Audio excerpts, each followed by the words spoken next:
Hello and welcome to all our viewers in Nigeria and around the world to Midday News on Global Television. Coming to you live from the nation's capital, Abuja, I am Anthony Modu. A quick reminder that Global Television is on DSTV channel 365.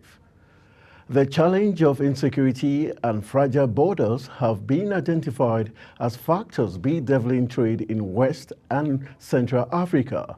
The Comptroller General, Nigerian Customs Service, Adewale Adeniyi, made this known in Abuja while handing over to the new Vice Chair of the World Customs Organization, West and Central Africa region. Sharon Ajay has the rest of the story. All right, the report will come in the course of the bulletin. The Senate Public Accounts Committee has expressed concern over the persistent non-cooperation of certain ministries, departments, and agencies in responding to audit queries raised in the Auditor General's report for the year ended December 31st, 2019. The chairman of the committee, Senator Ahmed Wadada, addressing journalists in Abuja, read a riot act to MDAs that shunned invitations by the Senate. President Bola Tinubu has chaired the meeting of the Council of State at the Council Chambers of the Aso Rock Villa, Abuja. Former Presidents Goodluck Jonathan and Muhammadu Buhari were present at the inaugural meeting convened by President Tinubu. Kikelomo Okere has the rest of the details. All right, that report will also come in the course of the bulletin. And moving forward, the federal government has extended invitations to local innovators, manufacturers, and research institutions to present their cutting-edge solutions that can enhance national security through the Defense Innovation Challenge. The Defense Minister of State, Bello Matawalle, stated this at a press briefing ahead of the 60th anniversary celebration of the Defense Industries Corporation of Nigeria in Abuja. Kikelomo Okere has details. The ruling All Progressive Congress has kicked against the removal of the Tony Okocha-led caretaker committee, saying the Rivers State Court lacks the power to take such action. The warning comes a few hours after the State High Court, sitting in Port Harcourt, nullified the sacking of the Emeka Beke-led executive of the APC in Rivers State. The court, presided over by Justice Sika Akpuroku, ruled that the National Working Committee of the party erred in dissolving the elected executives led by Emeka Beke. The judge stated that the APC National Working Committee does not have the power to dissolve an elected executive of the state, nor can set up a caretaker committee when the tenure of the elected executive is still running. The cost of getting medication has become quite expensive in the rural areas and seemingly out of reach of the common man, leaving them at the mercy of patent medicine vendor who has little access to commodities. As a result, a Center for International Development and Research is bringing and bridging the gap for providing health financing facilities to patent vendors. The Ministry of Foreign Affairs says Nigerian government has signed no fewer than 26 memorandum of understanding with foreign countries and agencies in the last 12 months. The MOUs are in the areas of infrastructure, education, trade and investment, tourism, security, information technology, culture, energy and gas, and sports. The MOUs are valued at over 4.2 trillion naira. The total amount could be higher as the worth of many of the agreement was not specified in the document obtained from the Ministry of Foreign Affairs.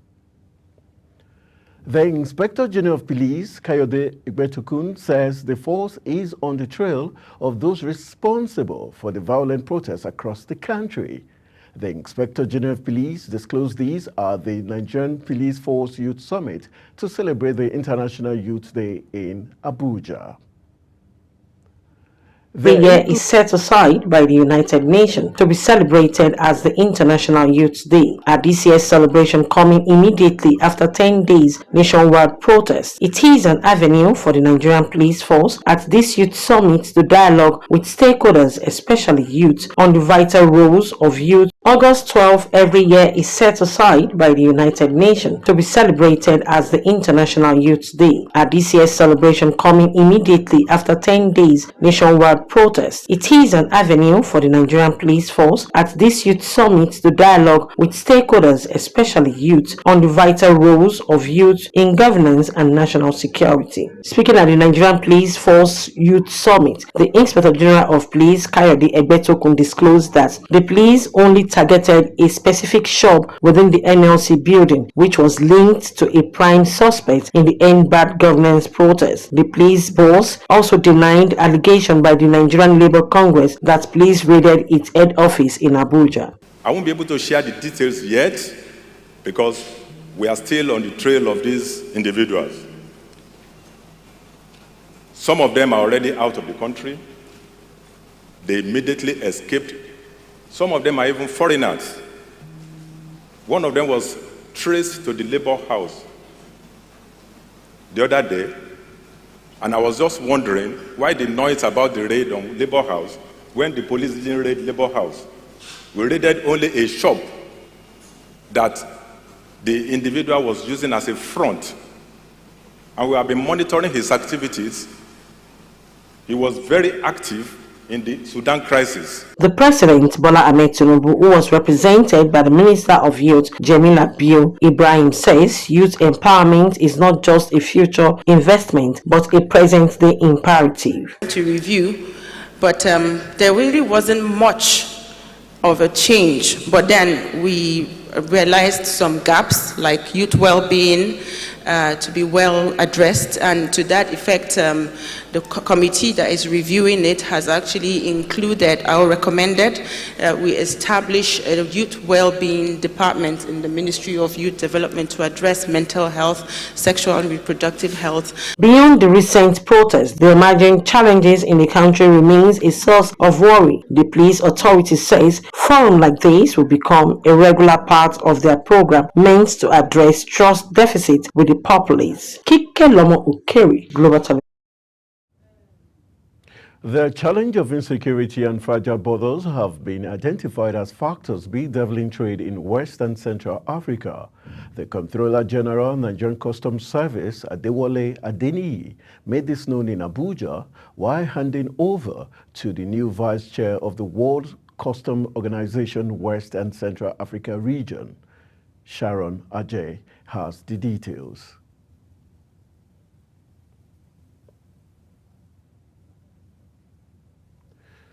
The Senate Public Accounts Committee has expressed concern over the persistent non-cooperation of certain ministries, departments, and agencies in responding to audit queries raised in the Auditor General's report for the year ended December 31st, 2019.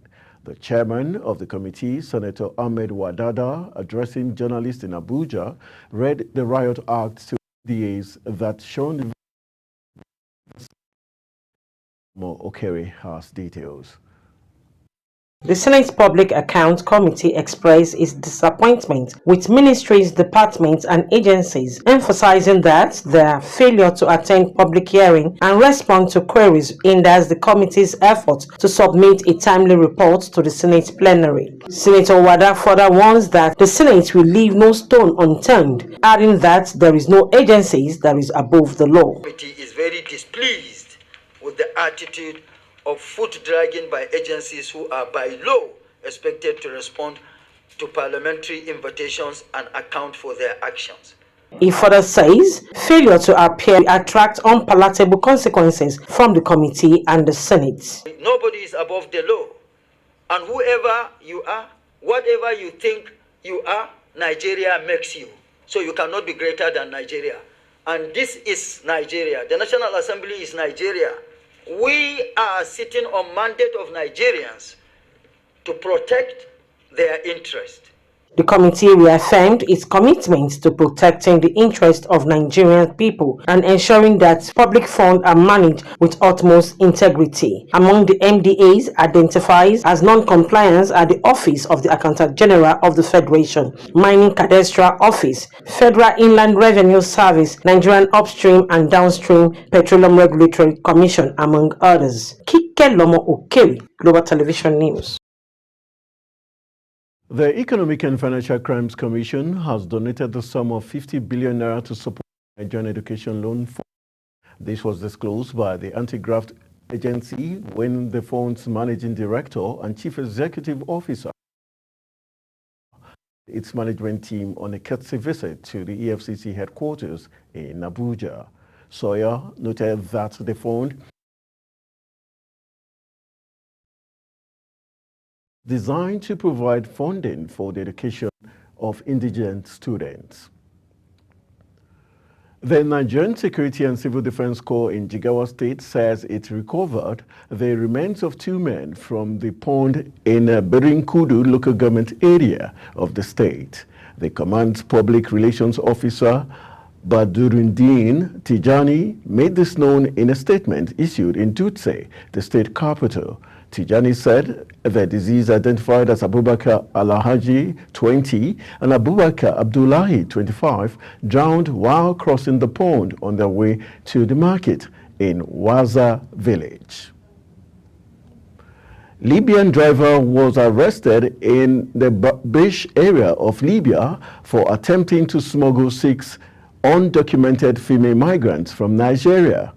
The arrest was made during a routine police patrol which intercepted the vehicle and detained the driver. According to Migrant Rescue Watch, an organization that monitors migrant activities, the driver claimed that the women were his family members in an effort to evade arrest. However, authorities saw through the ruse and took the driver and the women into custody. You're watching Midday News coming to you live from Nigeria's capital, Abuja. We're on DSTV channel 365 and StarTimes channel 276. Kindly follow us on all social media platforms using @GlobalTVNG and other handles on your screen. And when we return from the break, Dangote Refinery refutes marketers' projection on petrol price. Stay with us.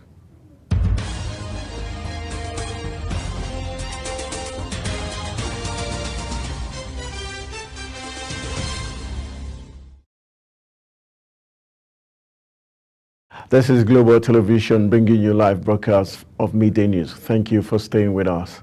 In business, the federal government has traced at least 3 billion naira in cryptocurrency and fiat money channeled towards the recent nationwide protest.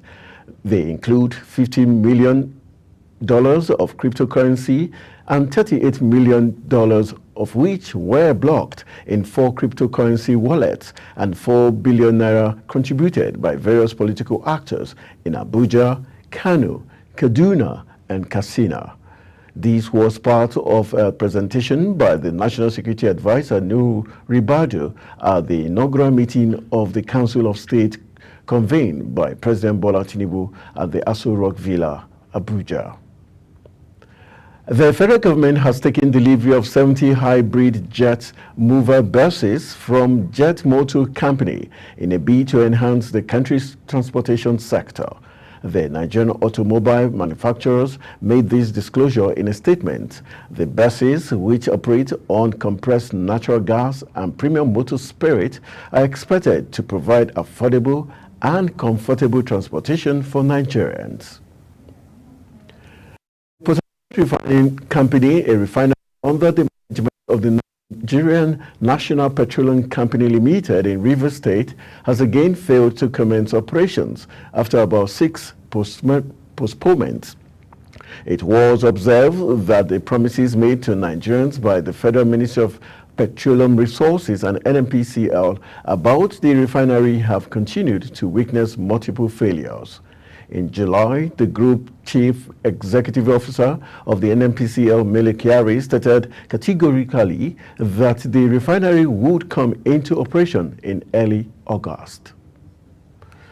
And moving to the foreign scene, British annual inflation rose back above the Bank of England's target in July. Official data showed the Consumer Prices Index rose by 2.2% last month, compared with a 2.0% gain in June, the Office for the National Statistics said in a statement. It means overall prices are rising faster than the Bank of England's 2% target, although an increase was widely predicted. In sports, former chairman of the Gombe Football Association, Shaibu Ahmed Garagombe, has seriously warned the Minister of Sports Development, John Eno, from interfering in the elections of the various sports federations. The fiery sports critic spoke against the backdrop of the minister threatening to rid the federations of officials who are not adding any value to sports development following the country's abysmal outing at the 2024 Olympic Games concluded in Paris, France. While frowning on the wastage of the 9 billion naira budget, Gara reasoned that the minister's plan could attract the wrath of the various international bodies which the federations are affiliated to. He warned the minister not to interfere in the electoral process, but should ensure the key positions are filled by the right people. The Premier League has announced a significant change to VAR ahead of the 2024-2025 season. VAR has been in place in the English top flight since the 2019-2020 campaign, and there have been some controversial incidents ensuing in that period. Last season, Nottingham Forest criticized VAR on X after decisions went against them during a game against Everton. However, the Premier League is now taking steps as they attempt to address those issues. Following the announcement, the change has been met by a mixed response from fans. The Premier League has launched a new account on X, which will provide near-live explanations of refereeing decisions. And moving to the La Liga in Spain, Sadiq Umar's time with La Liga outfit Real Sociedad may be coming to an end after a Spanish publication confirmed that the club are ready to sell the striker, setting a 20 million euros asking price. Earlier in May, the striker requested to leave Sociedad following another turbulent season with the Basque club. It's been a difficult 2-year spell for the Super Eagles striker since joining the club from Almeria during the 2022 summer for 20 million euros. That's it on Midday News, and it came to you live from Nigeria's capital, Abuja. We're on DSTV channel 365 and Star Times channel 276. Kindly follow us across all social media platforms using the Global TV NG and other handles now showing on your screen. I am Anthony Momodu. Thank you for watching.